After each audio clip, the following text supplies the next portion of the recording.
ఇక హైదరాబాద్ బీజేపీ కార్యాలయంలో కేంద్ర మంత్రి కిషన్ రెడ్డి మాట్లాడుతున్నారు. లైవ్ లో చూద్దాం. రింగ్ రోడ్డు నిర్మాణం కాస్ట్ 18,772 కోట్ల రూపాయలతో అంచనా వేయడం జరిగింది. దీనికి ఈ రింగ్ రోడ్డుకు జాతీయ రహదారుల గుర్తించాలని చెప్పి కూడా నేను మంత్రి గారిని కోరాను.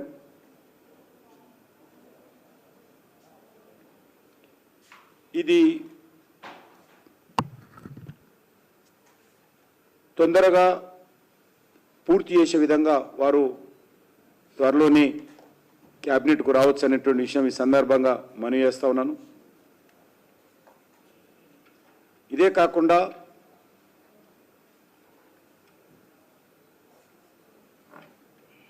ఇతర అనేకమైనటువంటి జాతీయ రహదారులు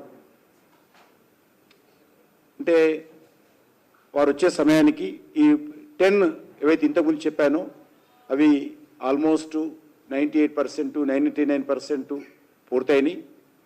అవి పార్లమెంట్ సమావేశాల తర్వాత ప్రారంభమైనటువంటి 10 జాతీయ రహదారుల వివరాలు. నేషనల్ హైవే 44 ఏదైతే 10 కిలోమీటర్ల పొడవు 300 కోట్ల ఖర్చుతో హైదరాబాద్ బెంగళూరు ఎయిర్పోర్ట్ కంటే ముందు ఆరాంఘర్ నుంచి శంషాబాద్ వరకు ఇది 6 లేన్స్ సంబంధించినటువంటి నేషనల్ హైవే. ఇది కూడా ఆల్మోస్ట్ పూర్తయినాయి. ఇది కాశ్మీర్ నుంచి కన్యాకుమారి వరకు కనెక్టింగ్ రోడ్. ఇది తెలంగాణ, ఆంధ్రప్రదేశ్, కర్ణాటక రాష్ట్రాల మధ్య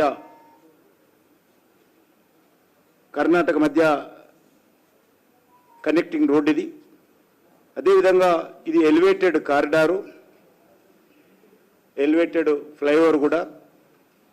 ఇది ఎయిర్పోర్ట్కు మన హైదరాబాద్ నుంచి ఎయిర్పోర్ట్కి వెళ్ళేటువంటి ప్రజలకు కూడా సిగ్నల్ ఫ్రీ రోడ్ ఇది కాబోతుంది.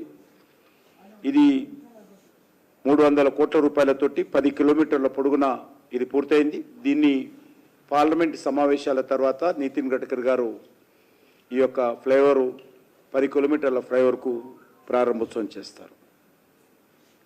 రెండవది హైదరాబాద్ అంబర్పేట చౌరస్తాలో నేషనల్ హైవే 202 4 లేన్లతో కూడినటువంటి ఫ్లైఓవర్ నిర్మాణము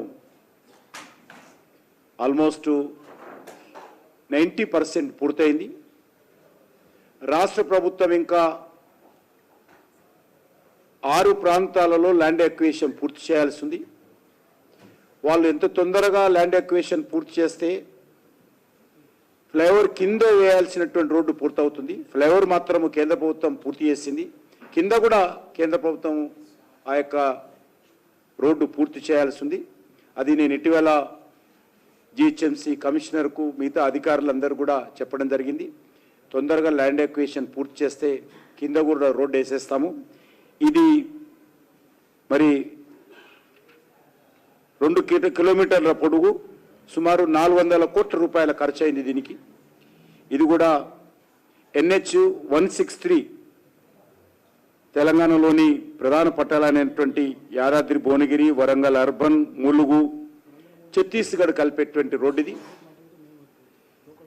ఇది ఎన్టీ రామారావు గారు ముఖ్యమంత్రిగా ఉన్నప్పుడు ఈ నేషనల్ హైవే వైడనింగ్ చేయడం జరిగింది. అంబర్పేటలో 2 సైడ్స్ రిలీజియస్ సంబంధించినటువంటి గ్రేవ్ యార్డ్ కారణంగా ఈ రోడ్డు వైడనింగ్ అక్కడ ఆగిపోయింది. అనేక సంవత్సరాలుగా ఈ సమస్య పరిష్కారం కోసం నేను శాసనసభ్యుడు అయిన తర్వాత నితిన్ గడ్కరీ గారితో మాట్లాడి ప్రధానమంత్రి ఆదేశాలతో అక్కడ ఆ యొక్క గ్రేవ్ యార్డ్కి ఇబ్బంది లేకుండా ఫ్లైఓవర్ నిర్మాణానికి అంగీకరింపచేసి ప్రాజెక్టు శాంక్షన్ అయిన తర్వాత పనులు మొదలుపెట్టాము. కానీ రాష్ట్ర ప్రభుత్వం నుంచి భూసేకరణకు సంబంధించినటువంటి పనులు ఆలస్యం కావడము, ఇంకా 6 ప్రాంతాల్లో భూసేకరణ కాని కారణంగా అంబర్పేట ఫ్లైఓవర్ ఇంకా కొద్దిగా పెండింగ్లో ఉందనే విషయాన్ని ఈ సందర్భంగా మనవేస్తున్నాను.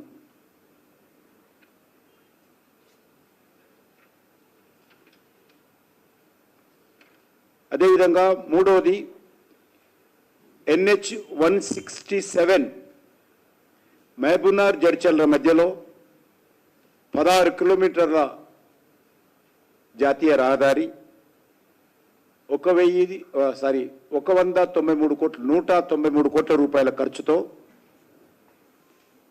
ఇది కూడా ఇంకా అక్కడక్కడ ల్యాండ్ అక్విజిషన్ చేయాల్సి ఉంది.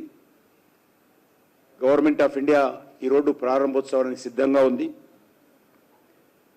దీని కారణంగా మహబూబ్నగర్ జడ్చర్ల మధ్యలో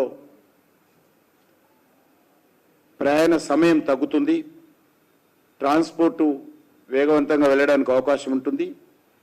ఇది తెలంగాణ, ఏపీ, కర్ణాటక ఈ 3 రాష్ట్రాలకు కూడా పెరుగుతుంది. దాంతోపాటు టూరిజం సంబంధించి ఈ రోడ్డు అద్భుతంగా పూర్తయిపోతే నాగార్జునకొండ, సోమేశ్వర స్వామి వైల్డ్ లైఫ్ రిజర్వ్లకు కూడా టూరిస్టులకు లాభం చేకూరుతుంది. 4 అంటే 4కు సంబంధించినటువంటి ప్రాజెక్టు NH 167 అలీనగర్ మిర్యాలగూడ మధ్యలో